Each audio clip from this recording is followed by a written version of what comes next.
Baik, saya Cepian. Pada kesempatan kali ini akan mempraktekkan modul 2 tentang permasalahan stunting, pencegahan dan penanganan stunting bagi SDM Kesos. Modul 2 sesi 1 langkah keempat.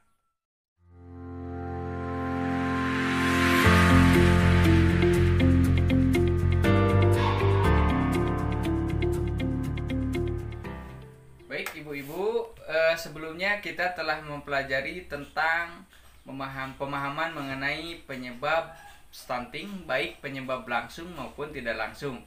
Nah, sekarang coba ibu-ibu bisa bantu saya untuk menuliskan apa saja yang menjadi penyebab stunting itu. Kemudian nanti ditempel ibu ya, ditempel di kertas yang sudah saya sediakan, ada gambar pohon. Nah, nanti ditempel yang menurut ibu penyebab langsung itu ditempel di pohon ranting yang besar. Sementara untuk yang penyebab tidak langsung, coba bantu saya oleh ibu dipasang di ranting yang kecil. Bisa bu ya? Bisa, oke. Terima kasih. Silakan ibu ya. Ditulis dulu apa saja yang masuk penyebab stunting itu. Kemudian nanti ditempel ya. Mana yang penyebab langsung, mana yang tidak langsung. Terima kasih ibu. Ibu sudah berhasil ya menulis penyebab langsung dan tidak langsung terjadinya masalah stunting. Nah, ini sudah ibu-ibu tempel ya. Mari kita coba pahami bersama. Baik. Nah, pertama penyebabnya itu ini ada penyebab langsung ya bu ya. Ini di pohon di ranting pohon atau di dahan yang besar, ibu menempel kekurangan gizi. Betul ya bu ya. Jadi kekurangan gizi ini menjadi penyebab langsung terjadinya stunting. Kemudian ada yang kurangnya stimulasi, ini di ranting kecil. Stimulasi apa itu bu? Betul, stimulasi itu adalah rangsangan bagi anak. Kemudian ini si ibu menulis penyakit berulang. Ada penyakit berulang di sini tempel di dahan besar, berarti menjadi penyebab langsung stunting. Kemudian ada juga tidak imunisasi. Betul, tidak imunisasi juga menjadi penyebab langsung terjadinya stunting. Kemudian di sini ada tidak bisa menjaga kebersihan diri dan lingkungan, ditempel oleh ibu di ranting kecil. Berarti ini maksudnya penyebab langsung atau tidak langsung?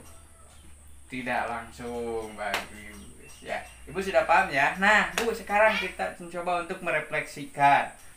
Kira-kira bagaimana seandainya pohonnya seperti ini? Di dahan besar ada permasalahan tidak imunisasi, kemudian ada penyakit berulang. Di ranting kecilnya juga ini permasalahan semua. Ada kurang stimulasi, ada juga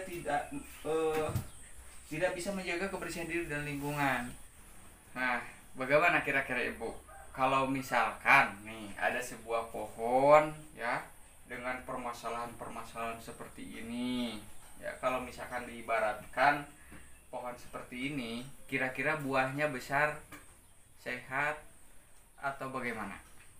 Tidak sehat. Tidak sehat. Besar nggak kira-kira ukurannya? Enggak. Enggak, betul. Nah, jadi stunting pun seperti itu ibu. Kalau ibaratnya buah ini adalah anak-anak kita, kemudian anak-anak kita tidak pernah diberi gizi yang cukup, menyebabkan kekurangan gizi. Kemudian tidak pernah mengikuti imunisasi lengkap. Apalagi kalau anak-anaknya ini memiliki penyakit yang terus-terusan berulang.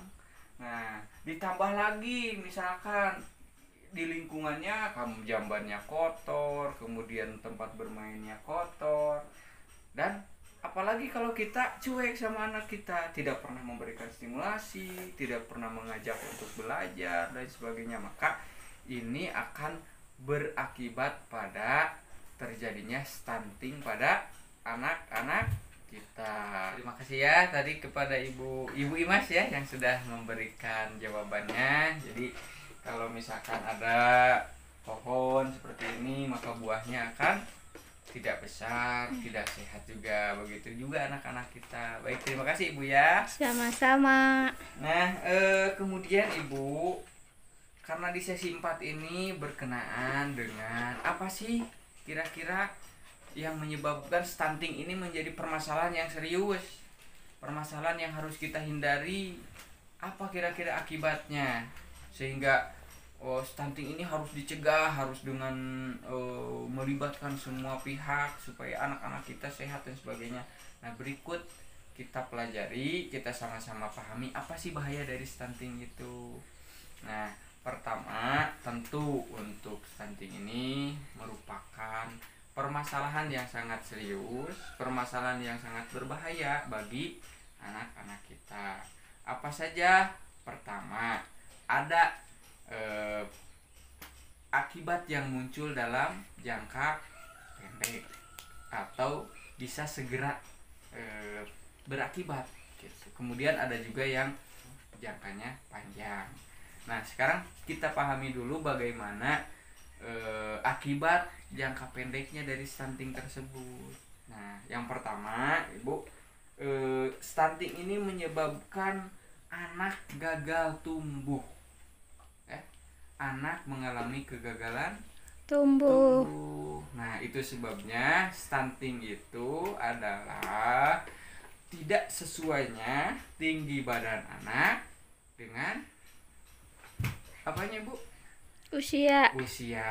Jadi kalau usia anak kita misalkan 6 tahun, teman sebayanya tinggi tapi anak ini tidak sama, nah itu indikator stunting. Kasihan juga nanti anaknya gagal tumbuh ya, tinggi badannya tidak sesuai dengan usianya.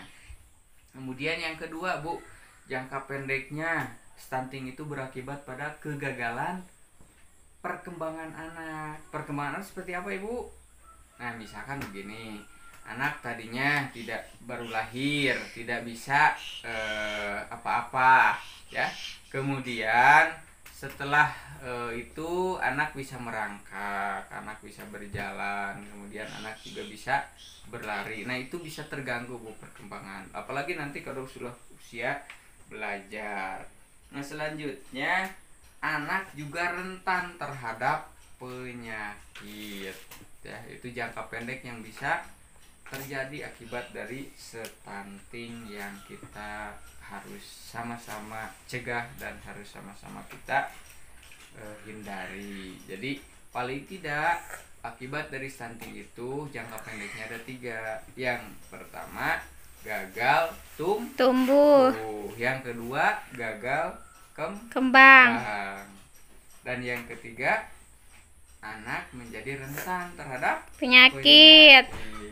Kasihan juga, Bu ya. Iya. Itu yang menjadi akibat pada kegagalan akibat dari stunting. Yang kedua, akibat jangka panjangnya ya. Akibat dari jangka panjangnya atau dampak jangka panjang daripada stunting tentu ini adalah menurunnya kualitas generasi penerus bangsa. Kalau misalkan anak-anak suatu negeri ini mengalami stunting semua, tubuhnya tidak sesuai dengan usianya, kemudian perkembangannya juga kurang, dalam pembelajarannya juga mengalami keterlambatan, maka mau seperti apa negara ini, bangsa ini? Itu, Bu ya. Nah, sekian untuk langkah 4. Kita lanjut ke sesi berikutnya, Ibu ya, atau ke langkah berikutnya. Terima kasih kepada ibu-ibu yang sudah memberikan kontribusi pembelajaran yang sudah aktif. Saya ucapkan terima kasih, Bu ya.